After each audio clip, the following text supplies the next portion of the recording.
한국경제TV 생생한 실전 투자 정보 와우퀴. 월 5,000원 커피값으로 투자 정보가 내 손 안에 배달됩니다. 와우킥 N에서 만나요. 네, 오늘 앵커 브리핑에서는요. 많은 분들이 관심을 갖고 있는 현재 랠리 상황에 대해서 짚어볼까 하는데요. 자, 얼마 전까지만 해도 에브리싱 랠리, 즉 1단계 광범위한 상승을 겪고 있었습니다. 자, 그런데 이제 조정을 거치게 되니까 지금 과연 랠리의 진행 과정이 어느 단계에 있느냐, 이 부분들을 많이 궁금해하실 것 같습니다. 사실 랠리가 한번 시작되면 항상 언제나 모든 것들이 오르는 이 광범위한 상승 단계 1단계 다음에 2단계는 위험자산 선행 조정이 있고요. 그리고 3단계에 극소수 종목만 상승하는 단계가 있고 마지막 단계가 광범위한 하락인데, 자, 이런 조정이 오면 이게 2단계인지 4단계인지 헷갈릴 수밖에 없거든요. 자, 그런 측면에서 지금의 공포지수, 이걸 한번 살펴볼 필요가 있습니다. 자, 공포지수는 CNN에서 나오는 건데 이 공포 탐욕지수라고 하죠. 이 지수를 보면 지금 이 지수가 6밖에 되지 않습니다. 여기서 보시면 가장 극도로 탐욕을 느끼는 게 100입니다.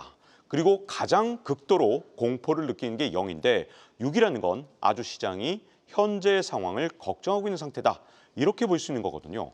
자, 그건 전부 다 지금 현재 2025년의 11월 방향성, 여기에 대해서 굉장히 걱정을 하고 있기 때문인데, 사실 우리가 어떤 터널을 지날 때는 이 터널이 언제 끝날지 항상 모른다는 게 문제입니다.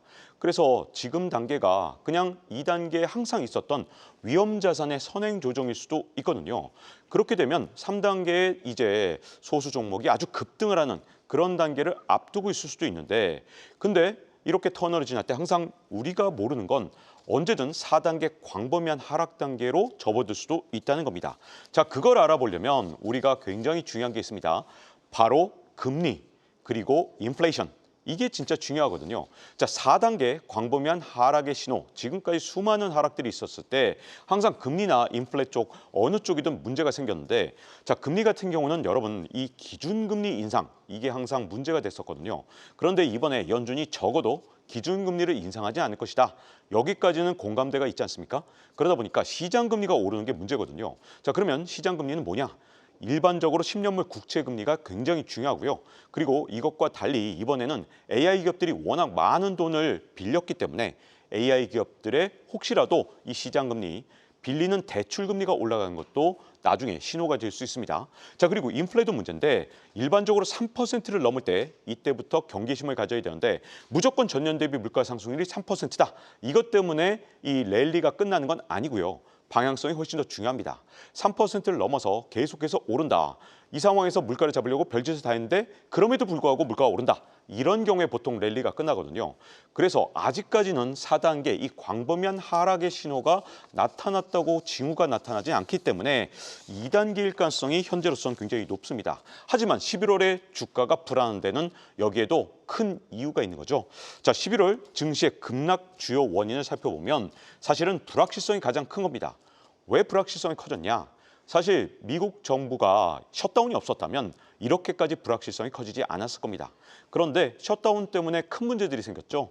가장 중요한 변수인 현재 인플레이션에 대해서 지금 지난달의 인플레이션도 모르는 상황에서 앞으로 12월 10일이 되면 이제 연준이 금리 결정을 하게 됩니다. 그러면 11월 달 앞으로 인플레이션율이 발표되는 날짜가 언제냐?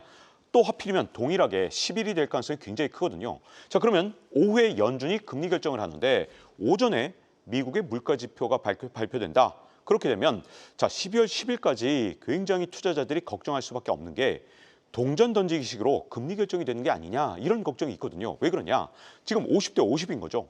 만약에 물가 지표가 괜찮게 나온다, 그러면 금리를 인하할 수도 있겠지만 만약에 물가 지표가 12월 10일에 나쁘게 나오면 이거 잘못하면 동결할 수도 있겠네 라고 하니까 결국은 증시가 가장 싫어하는 이 불확실성이 그 어느 때보다 커져 있는 게 지금의 상황이라고 볼 수 있습니다. 자, 그렇다면 이제 굉장히 중요한 거, 이 소수 종목에 집중되는 이 급등의 상태, 이 상태를 한번 살펴볼 필요가 있겠죠. 왜냐?